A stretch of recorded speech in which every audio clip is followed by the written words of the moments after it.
Makoto Niwa, a high school student who is really adept at grading his whole life since he counts and judges the amount of youthful experience he gets every so often. When his parents go overseas, he decides to move to a new town to continue high school and live with his aunt.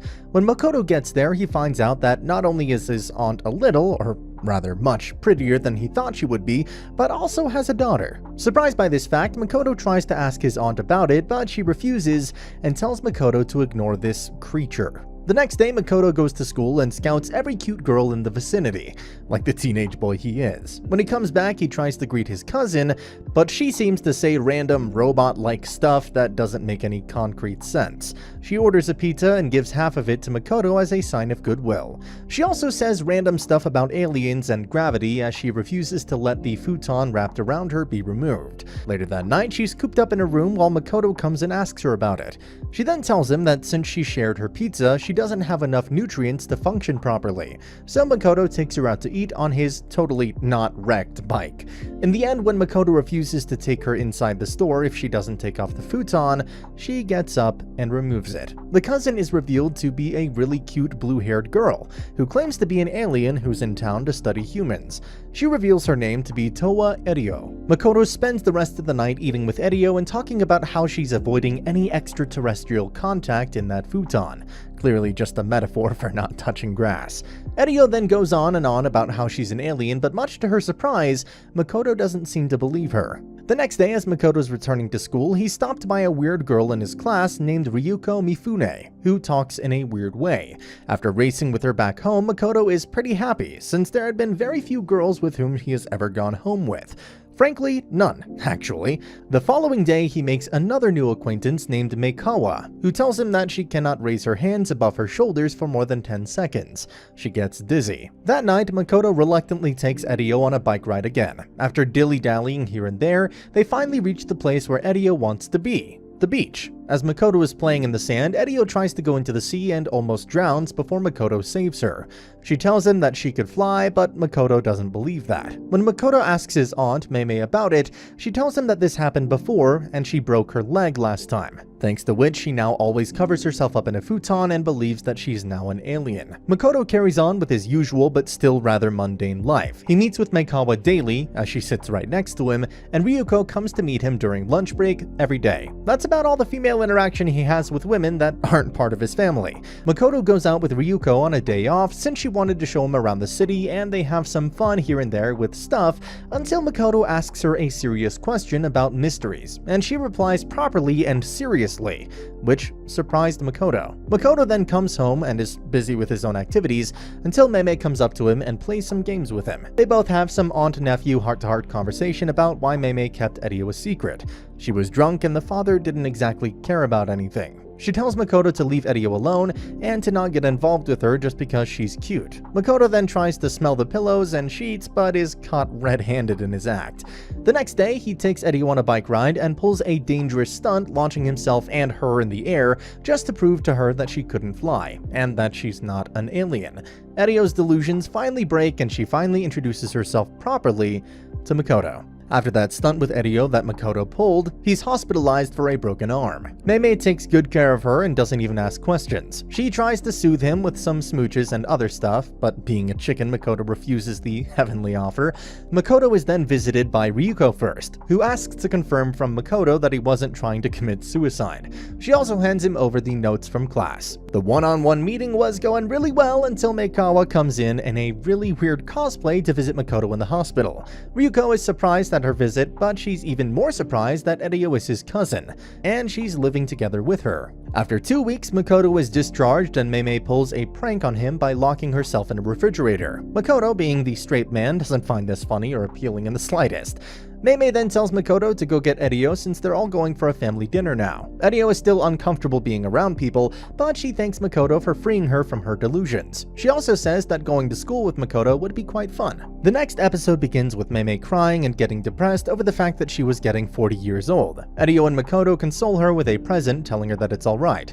Meme is happy after receiving a present from Erio and tells her that they should celebrate her birthday the next day. Later that night, Meme teases Makoto some more, and the day is finally over. The next day, Makoto wonders about what to get for Erio with Ryuko, and she gets annoyed over it and calls him tactless.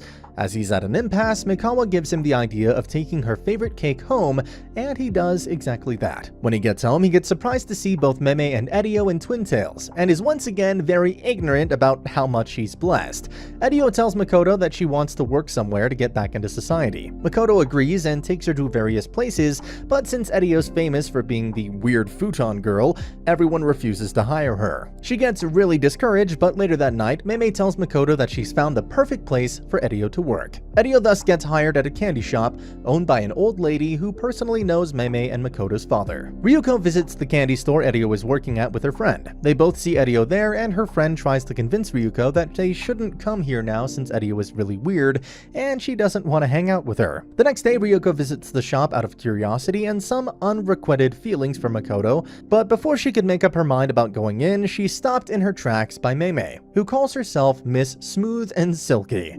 Clearly a fitting name for someone in her 40s. Later on, Ryuko talks to Makoto about Edio's bad reputation at school. She tells him that he shouldn't get so close to her as people don't like Edio, and will start hating Makoto too because of that. Makoto is surprised, but doesn't judge Ryuko because of it. Ryuko says she wants to visit the granny, but as the trio is in there with the granny, she gets tired of the excessively rom-com-esque atmosphere and goes back to sleep. A few days later, Mikawa and Ryuko visit the Toa world. They visit Edio's room, but Makoto really has a lot of trouble keeping her under control and asking her to socialize. Definitely an introvert's worst nightmare. Mikawa sees that some random person is leaving soft drinks outside the place she works at. She then sees some bottle rockets being launched nearby. She puts two and two together, and she goes near the place where she saw the rocket and finds a man in a suit preparing bottles for launching into the air. The man tells her that it's unusual to see Mikawa in real clothes as he's a fan of her cosplay in the store. She tells him that she's interested in what he's doing, and he offers her 5,000 yen for each bottle rocket she makes. The man goes on about his passion for launching bottle rockets since he can't launch a rocket into space, something he's just really proud of. This show was definitely written by an astrologer. Everyone is a space fanatic. Mikawa accepts and comes to the Toa residence along with Ryuko to get their help in making these rockets. Everyone enjoys crafting the rockets, and then they make some makeshift food since none of them seem to be master chefs. Later that night, Ryuko tells Makoto that it's her birthday the next day.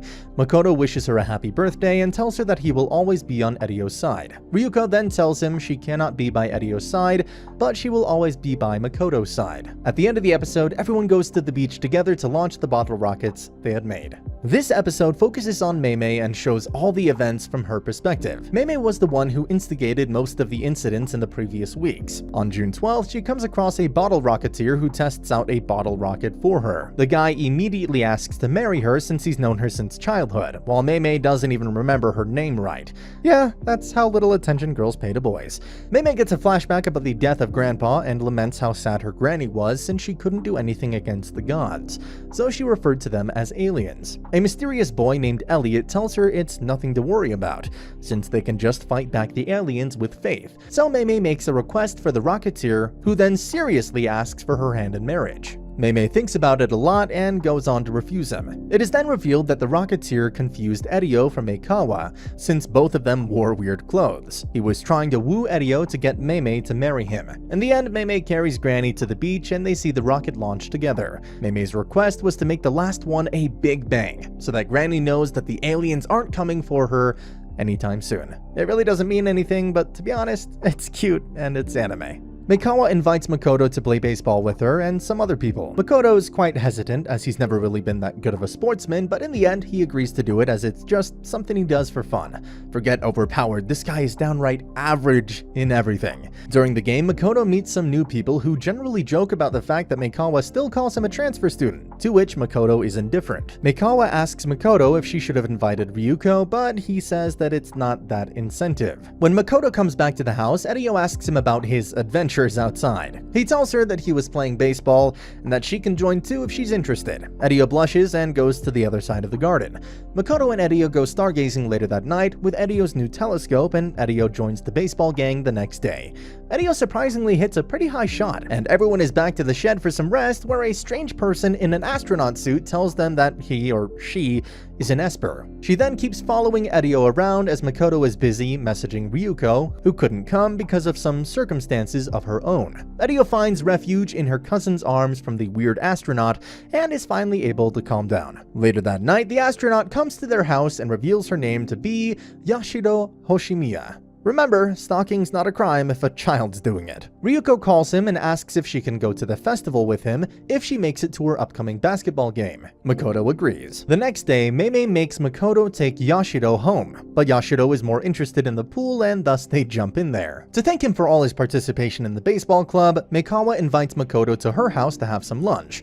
However, since no day is complete without any awkward child obsessed with aliens ruining it, he spots Yashiro lurking in her garden again and is once again annoyed by it. The next day, Ryuko tells Makoto to come to her basketball game since he promised her last week. There she meets her friend Miki and also runs into Yashiro again. The match begins and Ryuko starts playing. However, she isn't able to perform very well, leading her team to a severe disadvantage. Yashiro then reads the mood and encourages Makoto to cheer for her. Makoto then cheers for her and Ryuko is able to score some points thanks to all the encouragement, since skill really doesn't matter all that much. After the basketball game, it's now time for the first baseball game of the year. Since Makoto is playing, Ryuko is there to return the favor for him by cheering him on. However, things quickly turn south as Meikawa further runs away. He was supposed to be the main pitcher, but in the end, he abandons his post. Like most fathers don't come back when they go for milk. However, the best girl of the show, the young, the sweet Meimei, comes to the rescue to lead their team to victory. She puts Edio in charge of pitching, who surprises everyone with her skills since she's unpredictable and no one can compete with her. Makoto is given the responsibility of searching for the missing father. Makoto finds the father, but he says that he was only concerned about the intensity of the game. He tells him that everyone has fears in life, including himself, but they should always face these challenges head-on